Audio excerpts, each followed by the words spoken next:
Welcome back ladies and gentleman, you are watching the morning star. एक नई सुबह, और हम जब भी सुबह की बात करते हैं तो हम बात करते हैं सुबह की, मॉर्निंग की, और वही रिलेट करती है सुबह 9 से, यानी एक उम्मीद से। हर सुबह एक उम्मीद लेकर आती है और ये उम्मीद, इसी पे तो दुनिया कायम है। और हम यही सोचते रहते हैं कि पाकिस्तान में इतनी पुरुम्मीद एक लॉ एंड ऑर्डर की भी सिचुएशन होगी।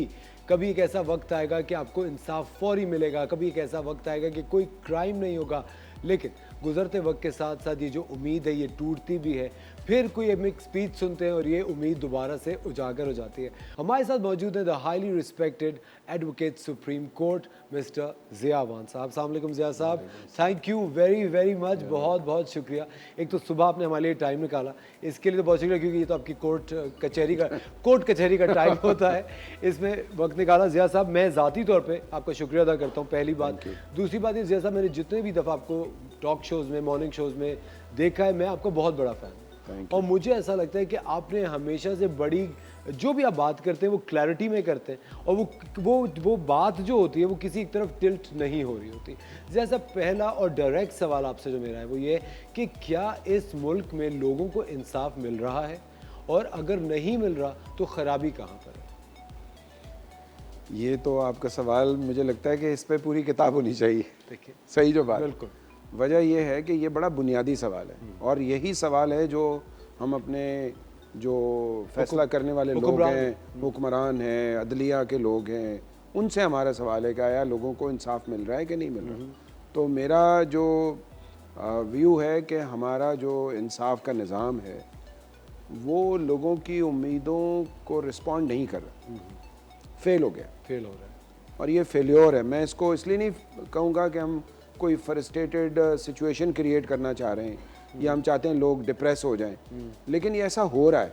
लोग सड़कों पे जाके हिसाब किताब कर रहे हैं। मॉब जस्टिस हो गया, आपको मॉब जस्टिस अब ये नज़र आया आपको, जो ह्यूमन राइट्स की ग्रेट वायलेशन है कि अब मॉब एक दूसरे से अपने बदला ले रहा है। उनको पता है कि कोई पूछने वाला नहीं होगा, ना पुलिस आएगी तो वो उनके अपने सिस्टम है। सब सॉरी टू कट यू, लेकिन मेरे ख्याल से इसकी एक वजह ये भी है कि हमारी जो हुकूमत है वो कोई इबरत का निशान भी तो नहीं बनाती कि ये जो क्राइम्स हो रहे हैं ये रोके भी तो। देखिए, मेरे ख्याल से अगर कोई एक इबरत का निशान बने, किसी को एक सरेआम, जिस तरह कहते हैं, सज़ा दी जाए, क्योंकि सरेआम का भी वजह यही होती है कि सब देख सके। क्योंकि हम इतने बड़े बड़े क्राइम्स देखते हैं, सुनने में आधा पे पता चलता है किसी को कहीं सज़ा हो गई, और वो फिर आधे लोग कहते हैं कि नहीं सज़ा तो नहीं हुई थी, वो तो वही मैं आपको कह रहा हूँ ना कि जब वो कोर्ट में केस आता है, अच्छा लगता है ऐसा है कि ये अदालत नहीं कर रही, लगता है ऐसा, आपको भी लगता है, हमें भी लगता है कि जज इंसाफ नहीं कर रहा, हमें लगता है कि वकील इसमें जिम्मेदार है, हमें लगता है कि प्रोसिक्यूटर इसका जिम्मेदार है।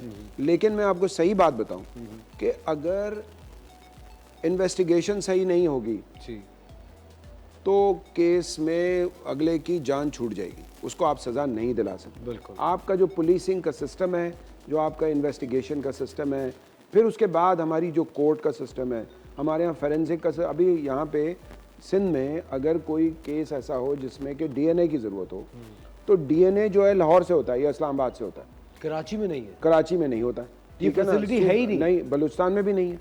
तो जब आप जो साइंटिफिक हवाले से जो एविडेंस है वो आपके पास नहीं होगी। बस ज़िया साहब, Karachi is the 7th largest city in the world, हाँ जी, 5th लार्जेस्ट पॉपुलेशन वाइज, और यहाँ नहीं है। वो हम हर दफ़ा ये बयान सुनते हैं कि जी कराची यूनिवर्सिटी शुरू कर रहा है, कभी जामशोरो यूनिवर्सिटी, लेकिन अभी है नहीं उस तरह से।